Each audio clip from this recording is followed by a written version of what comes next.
This is AIM Agenda. Thanks for your company this morning. With me now, the Shadow Communications Minister, Jason Clare. A lot to discuss this morning, Mr Clare. First of all, Paul Howe's idea of a grand compact. This morning, Bill Shorten says, well, described it as a fantasy, the idea that the unions, Labor and the government will be able to sit down and negotiate a compact. What's your view on it? Well, Kieran, it's not a bad idea getting government, getting unions and getting business together to work on the issues that confront this country, but it's very unlikely to happen, not under this Prime Minister, not given his track record, not what he's already said on SPC, for example, blaming the workers of SPC for the troubles that company faces. The idea of an accord is a good one. Think about what the accord did, help to set Australia up for 2 decades of uninterrupted economic growth. But one of the reasons it was successful was because of the Prime Minister, Bob Hawke. And Tony Abbott is no Bob Hawke. The accord was all about offsetting real wage increases, what you get in your hand at the end of the week, for other increases in the social wage, extra money for healthcare, extra money for education. The track record of this Prime Minister, Tony Abbott, is to cut money for education, like the school kids bonus. Now he wants to increase the amount of money, or introduce a $6 fee when you go to the doctor. So the chances of this happening, I think, are very unlikely. But the business community has said as well, in large part, I'll quote Innes Willox from the Australian Industry Group, he said that it's not appropriate in the 21st century to have this sort of formalised compact or accord. He's very much on the same page as what the Assistant Treasurer Arthur Citadinus said yesterday. Has this sort of thing, its use, come and gone, and the modern economy doesn't need it? Well, Kieran, I'm not fixed on whether it would be formal or informal, but the idea behind everybody working together, the leaders of the country in government, the leaders of the union movement, the leaders of the business community, sitting down and working together in and of itself is a good idea. The chances of that happening and producing results with a Prime Minister like Tony Abbott, I think are very, very unlikely. You've got here a wolf in wolf's clothing, a man who has made it very clear that where he sees a problem, he'll blame workers. Now, with that sort of attitude, the chances of getting everybody to work together, I think, are very slim. But do you see why people are cynical? I've received a lot of messages this morning via Twitter and emails, viewers who are cynical about this approach from the Labor movement right now, at a time when the coalition's in power, when previously they would try and play the system for everything that they could get, including, with the Fair Work Act, many believe went too far, and certainly that's the view of many within the business community. Well, I think people would be cynical about a man who spent the last 3 years in a fluoro jacket in every workplace in the country, and then when he becomes Prime Minister, decides to turn his back on Australian industry. That's what I'd be cynical about. And I'd like to know who the people are that think that the industrial relations system has shifted too far. That happened about 6 or 7 years ago when work choices came in and people had their wages cut. Over 1 million people lost wages and entitlements. I know, let me tell you the story of a woman called Mary who lives in Bankstown, a 40-year-old Chinese woman who had a salary cut from $16 an hour to $11 an hour. That's what happened the last time the Liberals were in power. That's a good example of an industrial relations system which has shifted too far to the right, one we don't want to go back to.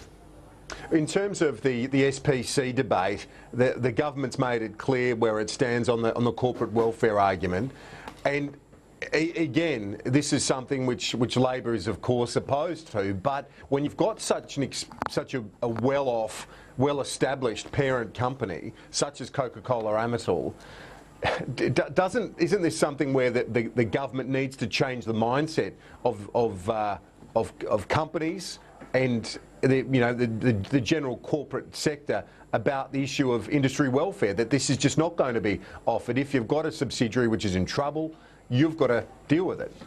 Well, there's 2 issues on SPC. The first is honesty. The Prime Minister's been called out by a member of his own party, Sharman Stoder, who's called him a liar.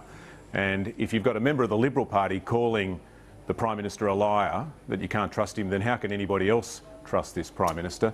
The second issue is consistency.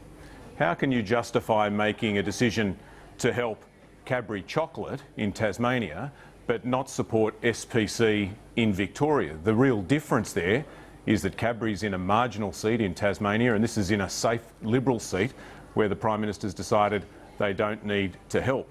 There needs to be a bit of consistency. Joe Hockey has talked about the end of the age of entitlement. Well, we haven't seen the end of the age of hypocrisy. You've got inconsistencies here. They say no to Holden, looks like they're going to help Qantas.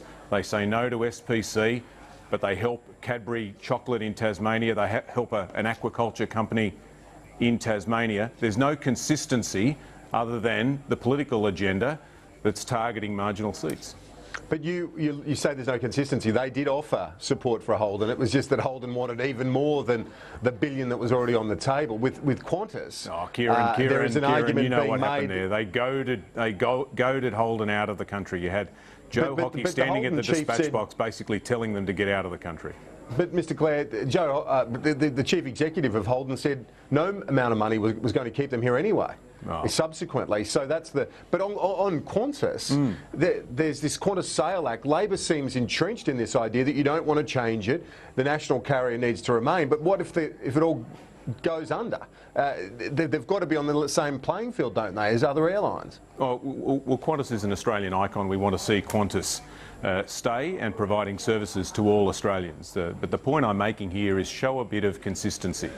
If the age of entitlement is over, then apply the same rule to everybody, and we're not seeing that. It's not just in the corporate world that you see inconsistency. You know, Joe Hockey's saying that the age of entitlement is over, but apparently it's still on the table to give a subsidy to people on their private health insurance that are wealthy. Now that to me is inconsistent. I want to ask you finally about the ABC. The government, the Prime Minister and the Communications Minister and the Foreign Minister have all said that the ABC should issue a clear-cut apology. They've said that their reporting wasn't as precise as it should have been, but there was no formal apology to the Navy. What's your view? Well, Kieran, I've said it before, I'll say it again. If you make a mistake, you should apologise. I've had an instance happen to me where allegations were put to me in an ABC interview where a mistake was made. Allegations were put to me, they were false, and I made the case to the ABC and was able to prove it with evidence that the information they provided was wrong, and they apologised. I think that was the right thing to do then. It's the right thing to do now. But this whole issue, this whole mess has been created by an unnecessary lack of secrecy. Why do you think they haven't done that, though? Just quickly, we're almost out of time. Well, they've expressed regret. I'm not going to get into the brawl over whether that's good enough or not, but I tell you what, it is a bit interesting that the Liberal Party and its leaders thought it was impossible to use the words sorry for the stolen generation for over a decade, but when something happens to them, suddenly this word is so important, and I think that says a lot about the Liberal Party today. We're out of time. Jason Clare, thanks for that today. Appreciate it. Thanks, Kieran. And that's all for AM Agenda. Thank you for your company at home. Please keep the responses coming in via Twitter and your